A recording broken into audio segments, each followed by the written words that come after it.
Hello বন্ধুরা, কেমন আছো সবাই? তো আজকে ভিডিওতে একটা আপকামিং বাংলা সিনেমা নিয়ে আমরা কথা বলবো। সিনেমাটার নাম হচ্ছে Robin's Kitchen, directed by Bappa. তো পান্ডে মোশন পিকচার্স থেকে এই সিনেমাটা আসছে। আগামী 19th of July এটা বড় পর্দায় আসবে। তো এখানে বনি সেনগুপ্ত আছে, প্রিয়াঙ্কা সরকার সহ আরও অনেকে আছে। তো ট্রেলারটা দেখলাম। তো ট্রেলারটা দেখে আমি একটা কথাই বলবো, ট্রেলারটা দেখে কিন্তু আমি প্রচণ্ড হতাশই হয়েছি। আমার ভালো লাগেনি ট্রেলারটা। মানে একটা ট্রেলার এমন হওয়া উচিত যাতে তুমি ট্রেলারটা দেখে মনে হয় যে না, এই সিনেমাটা একবার গিয়ে দেখে আসি, বড় পর্দায় গিয়ে দেখে আসি। কিন্তু ট্রেলারটার মধ্যে আমি সেরকম কিছু পেলাম না। এখন হতেই পারে যে ট্রেলারটা হয়তো সেরকম আপ টু দ্য মার্ক হয়নি, কিন্তু সিনেমাটা হয়তো ভালো হবে, সেটা পরের কথা। সেটা সিনেমাটা যখন রিলিজ করবে দেখলে আমি অবশ্যই সেটা নিয়ে কথা বলবো।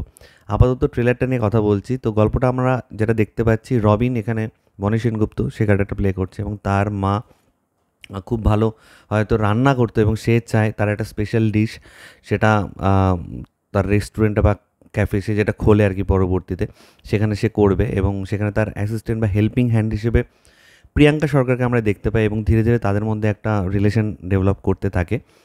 এবং তার কিছুক্ষণ পরে আমরা দেখতে পারি ট্রেলারে যে কিছু আশেপাশের লোকাল পলিটিশিয়ান গুন্ডা আছে যারা এসে থ্রেট দিচ্ছে।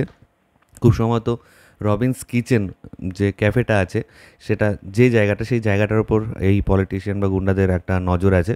তারা চায় সেখানে হয়তো অন্য কিছু গড়তে, সে কারণে তারা থ্রেট ট্রেট দিচ্ছিল আর কি। তো এই হচ্ছে ওভারঅল ট্রেলার দেখে গল্পটা যেটুকুনি বুঝতে পারলাম। তো আমি বিভিন্ন জায়গায় লেখা দেখলাম এটা নাকি একটা থ্রিলার সিনেমা। তো আমি জানি না থ্রিলার সিনেমার প্লট এরকম হয় কি না। তবে ট্রেলার একদম শুরুতে আমাদের কিছু ফ্ল্যাশব্যাক দেখানো হয়েছে, সেখানে হয়তো রবিনসের মা বাবার মধ্যে কিছু জিনিস হয়তো আছে, সেটা ক্লিয়ার না ট্রেলারে, সেটা সিনেমা দেখলে বুঝতে পারবো। হতেই পারে সিনেমাটা দেখে খুব ভালো লাগলো, তখন তো সেটা ফার্দার দেখলে সেটা নিয়ে কথা হবে। কিন্তু আপাতত ট্রেলার দেখে আমার ট্রেলারটা কেমন, মানে ট্রেলারটার মধ্যে কোনো ফিলই পেলাম না। ট্রেলারটা দেখে যে একটা সিনেমা ট্রেলার দেখছি সেটাও আমি বুঝতে পারলাম না। এবং বনি সেনগুপ্তকে নিয়ে যদি আমি বলতে হয়, দেখো সে ভালো অভিনেতা না খারাপ অভিনেতা তো পরের কথা। সে যেই সিনেমাগুলোতে কাজ করে মোরলেস তার একই ধরনের অভিনয় হয়। তো সেখানেই তার অভিনয় করার জায়গাটা 100 থেকে 10 চলে আসে। আগে তো ভালো স্ক্রিপ্ট চুজ করতে হবে।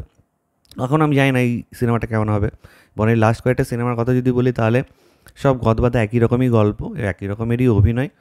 তার মানে কি বলবো, যে তার মধ্যে যে পোটেনশিয়াল আছে, সে যে বিভিন্ন চরিত্রে অভিনয় করতে পারে, সে ব্যাপারটা আমরা জায়গাটাই, সেই স্কোপটাই পাচ্ছি না। তো দেখা যাক এই সিনেমাটা কেমন হয়। আগামী 19 জুলাই তো বড় পর্দায় আসবে। ভালো হলেই ভালো, কারণ চাই বাংলা সিনেমার এখন যা কন্ডিশন, সেখানে প্রত্যেকটা সিনেমায় যদি একটা ডিসেন্ট কালেকশন অ্যাটলিস্ট করতে পারে, ভালো ওটিটি রাইটস যদি সেল হতে পারে, তাহলে অনেকেই সিনেমা বানাতে এগিয়ে আসবে। কিন্তু সেটাই সেরকম অর্থে হচ্ছে না। সিলেক্টিভ কিছু হাউস তারাই আর কি তাদের সিনেমাগুলোই ওয়ার্ক করছে।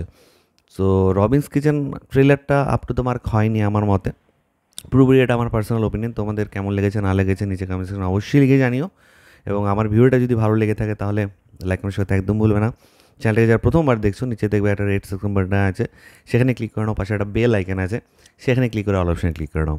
ঠিক আছে বন্ধুরা, ভালো থেকো সবাই, সাবধানে থেকো সবাই। দেখা হচ্ছে নতুন কোনো ভিডিওতে। দিলেন ভালো থেকো, সাবধানে থেকো। টাটা।